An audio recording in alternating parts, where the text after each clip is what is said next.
তারেক রহমানই আগামী দিনের বাংলাদেশের সিলেবাসের উপরে যে হাত দিবে ওই হাতও থাকবে না, চোখও হয়ে যাবে। আগামী দিনে যে সমাজে কঠিন চ্যালেঞ্জ আপনাদের প্রয়োজনটা আরো অনেক বেশি। আর রাষ্ট্র সমাজ কিন্তু কখনো সংখ্যা দিয়ে বা 5 লাখ 50 লাখ ক্যাডার দিয়ে কিন্তু রাষ্ট্র চালাতে পারবেন না। বার্তা কিন্তু খারাপ খেলাধুলাকে নিয়ে শিক্ষকরা মাঠে আক্রমণ করে সেই জন্য বাংলাদেশে আমরা বলতেছি একটা বিশাল নাকি ইমার্জেন্সি জায়গা, আর যেটা শিক্ষকরা খেলাধুলাকে নিয়ে রাস্তায় বসে থাকে, তো আমরা কিন্তু দুনিয়াকে খারাপ পাবো। আমরা ইনশাআল্লাহ মাদ্রাসা শিক্ষকরা আলেম ওলামাদের কাছে রাষ্ট্রে অত্যন্ত প্রভাবশালী এবং সম্মানিত স্থানে থাকে। সেটার জন্য ওদেরকে শুধু তারেক রহমান সাহেব না, ওনার সাথে যারা ওনার করে ওনার চিন্তার প্রভাবিত করতে পারে তাদের সকলকে বলেছে আপনাদের। এবং আগামী দিনে মাদ্রাসা শিক্ষক হবে সমাজের রাজনীতির অত্যন্ত গুরুত্বপূর্ণ একটা সমাজের একটা সেগমেন্ট। সিলেবাসের উপরে যে হাত দিবে ওই হাতও থাকবে না, চোখও হয়ে যাবে, থাকতে পারবে না। এটা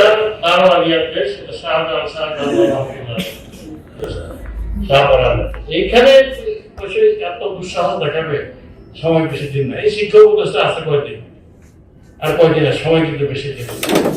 কিন্তু আমি অনুরোধ জানাবো যে সকলে বিভ্রান্ত আকিদার থেকে বাড়তে ব্যক্তিগত ভোট যেখানে যায় আগামী দিন বাংলাদেশ কোন দিকে যাচ্ছে সঠিক গাইডেন্স না ওঠে। এখন কিন্তু সোশ্যাল মিডিয়াতে কে থালা বাটি নিয়ে রাস্তা দাঁড়াচ্ছে কি কারা কি বলছে এগুলা কিন্তু সব দৃশ্যমান, এগুলা রেকর্ডেড। তো আগামী দিনে যাতে আমরা ফ্রন্ট লাইনে থাকতে পারি, আপনারা ফ্রন্ট লাইনে থাকতে পারেন, সেই কাজটা আমাদের করতে হবে। যদি আপনাদের আমাদের সকলের দাবি দেওয়ার সাথে 2 বছর আগে ওয়াদা করতে হবে, যেটা বলতে ইতিমধ্যে তারেক রহমান সাহেব বলছে শিক্ষকদের চাকরি জাতীয়করণ করবেন, শিক্ষকদের অন্যান্য যেগুলি দাবি দেওয়ার বিষয় সব ব্যাপারেই উনি সেটা ওয়াদা করছেন। এই ওয়াদা যাতে নির্বাচনী ম্যানিফেস্টোতে থাকে, বা যারা উস্কানি দিচ্ছে তাদের পিছনে আপনারা থাকবেন না। বাংলাদেশে ক্ষমতা কিন্তু আল্লাহ তাআলা এটা নির্ধারণ করে করছে। আমি আমার ক্ষুদ্র অ্যানালাইসিসে বা রাজনৈতিক যে বিভিন্ন ধরনের তথ্য উপাত্ত পাওয়া যায়, তাতে আগামী দিনে মানে ক্ষমতায় প্রধানমন্ত্রী ফিক্সড, কোন ধরনের কোনো কেউ আপত্তি করে কিছু হবে না। তারেক রহমানই আগামী দিনের বাংলাদেশের। এটা হইতে হইলে শুধুমাত্র ওই কয়েকটা সেক্টর হলে হবে না, বাংলাদেশের সমস্ত সেক্টর এক জায়গায় আসতে হবে। সমস্ত সেক্টর সেই জায়গায় কিন্তু এসে আপনারা দেখতে দেখেন গভর্নমেন্টের স্ট্রাকচার চেঞ্জ হবে। এই যে আমি ইতিমধ্যে শুরু হয়েছে, এই সরকারের একটা নির্বাচনকালীন সরকার হয়ে যাবে, এত দৌড়ঝাঁপ লম্পত। এখন তো সরকারের জামাত ইসলাম এখন মনে করতে সবই কাটে, কোনো কিছু থাকবে না, সব হাওয়া উড়ে ফেলে ইনশাআল্লাহ, সব হাওয়া উড়ে ফেলে।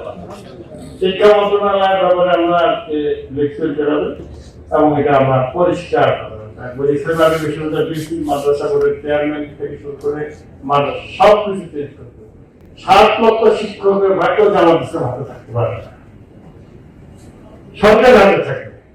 তিনি সরকার যাকে মনে করেন ভালো প্রশাসন, কারো পক্ষ থাকে, আমাদের পক্ষ থাকা দরকার, কিন্তু ইসলামের বিরুদ্ধে থাকতে পারবে না, শিক্ষকদের স্বার্থের বিরুদ্ধে থাকতে পারবে না। যেহেতু অতীতেও আপনাদেরকে সম্মানের সাথে রেখে ব্যবস্থা আদায় করতেন, ভবিষ্যতেও রাখবেন। এবং অতীত আগে দেখুন বলছি সংখ্যা দিয়ে কিন্তু কোনো কিছু হয় না। সারা দুনিয়া যে পশ্চিমা বিশ্ব চালায় ওয়াশিংটন নিউ ইয়র্কে ঢুকবে না, বাংলাদেশ কিন্তু আলেম ওলামাদের একটা বিশাল শক্তির জায়গাটা হচ্ছে চট্টগ্রাম। কিন্তু আমি তারেক রহমানের কাছে গেছি ব্যক্তি হিসাবে, বাংলাদেশকে ইউনুস সাহেবের পিছনে আমরা সমর্থন দিয়েছিলাম, কিন্তু হি ফেইলড বাংলাদেশ। যাতে আগামী দিনে যাতে কোনো নেতা যদি ব্যর্থ হয়, আমি যদি ভুল করি ছোট ভুল হয়, বড় নেতা ভুল করে কিন্তু বড় ভুল হয়। সে কারণে আমি স্পেন্ড লং টাইম তারেক রহমানের সাথে লম্বা সময় বোঝানোর চেষ্টা করছি, এবং উনি আমি জিয়া রহমানের কাছ থেকে আমার বাবার থেকে বেগম জিয়ার সাথে আমার অত্যন্ত গভীর সম্পর্ক ছিল। বাংলাদেশের বড় বড় রাষ্ট্রপতি ছিল, আমি দেখছি আই ফাউন্ড হিম, উনি জিয়া রহমানের ছেলে, মানে খালেদা জিয়ার ছেলে। বিএনপি নেতাদের মতো সাধারণ কোন নেতা হিসেবে আমি তাকে পাইনি।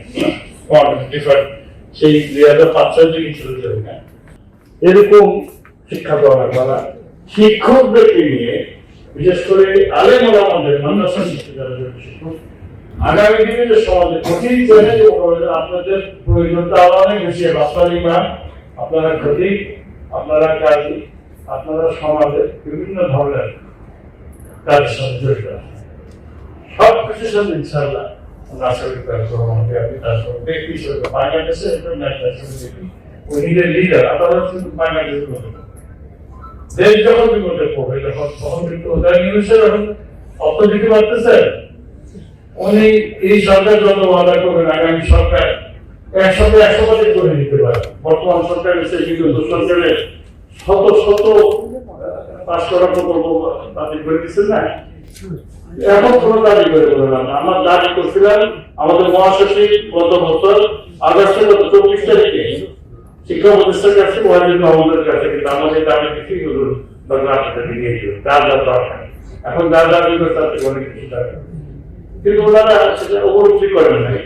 ওনারা রাজনৈতিক প্রয়োজনে দেশের বিশৃঙ্খল অবস্থা তৈরি করতে চেষ্টা করছিলেন, সেটা ওনারা